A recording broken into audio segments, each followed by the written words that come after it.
6 দফা দাবিতে রাজধানীর 7 রাস্তা মোড়ে সড়ক অবরোধ করে বিক্ষোভ করেন পলিটেকনিক ইনস্টিটিউটের শিক্ষার্থীরা।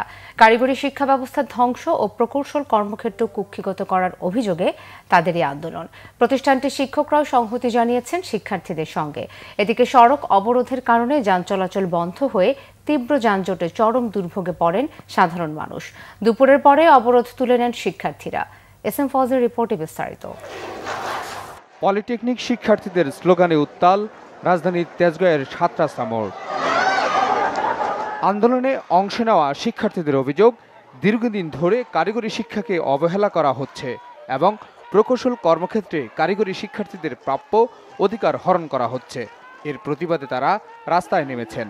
রুয়েট শিক্ষার্থীরা বা রুয়েট শিক্ষার্থীরা তারা যে আমাদেরকে প্রকাশ্যে জবাই করা এবং গুলি করার হুমকি দিয়েছে, আমরা তার বিপক্ষে অবস্থান করতেছি। বিএসসি ইঞ্জিনিয়ারিং শিক্ষার্থীদের অযৌক্তিক 3 দফা দাবির পক্ষে পরিচালনা সকল কার্যক্রম রাষ্ট্রকৃত অবলম্বন বন্ধ করতে হবে। ছোটদেরকে অসম্মান করে যে অযৌক্তিক দাবিগুলো আমাদের উপর চাপিয়ে দিচ্ছে, তার জন্য কালকে আমরা একটা কার্যক্রম করেছি এবং আজকে আমরা করছি।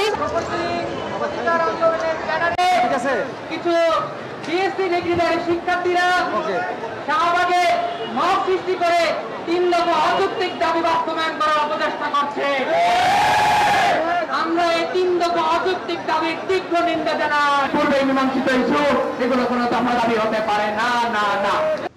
শিক্ষার্থীদের আন্দোলনের কারণে 7 রাস্তা মোড় ও আশপাশের সড়কে সৃষ্টি হয় তীব্র যানজট।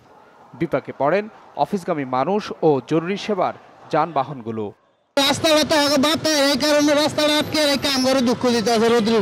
মূল সড়ক আটকে কোনো আন্দোলন হওয়া উচিত না। এত গরমের মধ্যে দাঁড়ায় থাকতে খুব কষ্ট হইতেছে।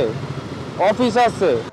আন্দোলনের নামে জনদুর্ভোগ ও বিশৃঙ্খলা করলে ছাড় দেওয়া হবে না, এমন হুঁশিয়ারি পুলিশের। আমাদের এখানে সাদা পোশাকে অনেক গোয়েন্দা কর্মকর্তারা রয়েছেন, ওনারা সেটি দেখছেন যে এখানে ছাত্রদের পাশাপাশি কোনো দুষ্কৃতিকারী আছে কিনা, এবং আমরাও পোশাকধারী যারা রয়েছে এটা আমরা মনিটরটা আমরা জোরদার করেছি যে এরকম কোনো ঘটনা যেন না ঘটে। 3 ঘন্টা পর শিক্ষার্থীদের অবরোধ তুলে নিলে যান চলাচল স্বাভাবিক হয়। SM Faiz, Bangla Vision, Dhaka.